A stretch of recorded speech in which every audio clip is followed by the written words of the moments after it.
Good morning mga kaipunaryo.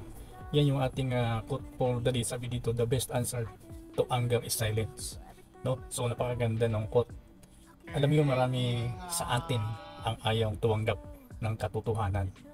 Nagagalit yan pag napagsasabihan, no? Nagtatampo agad. No?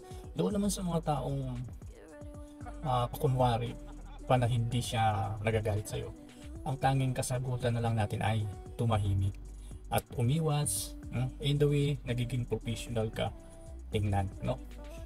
Huwag mong kagalitan yung mga taong umaangat sa buhay, no? Instead, gawin mo siyang motivation para umangat ka rin sa buhay, no? Gawin mo siya nag-iisa at sikreto para pagdating ng araw, may papakita mo na kaya mo rin. Ganun lang kasimple ang buhay. Pangit ang may galit at puot dahil mabigat at hindi ka makakapokus sa mga pangarap mo sa buhay. Samahan mo yung mga taong tuturuan ka, no? Mga taong magbibigay sa'yo ng pag-asa, no?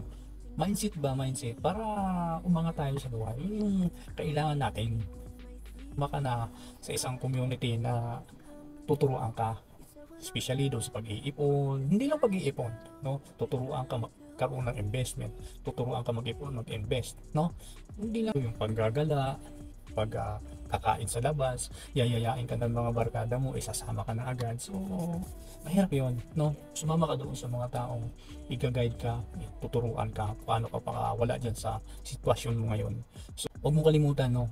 I-like at i-share tong video na to para marami tayong matulungan at makakita sa video na ito. At mag-comment ka na rin, mag-iwan ka na rin ng comment kung saan nakarating tong video natin. So, let's go.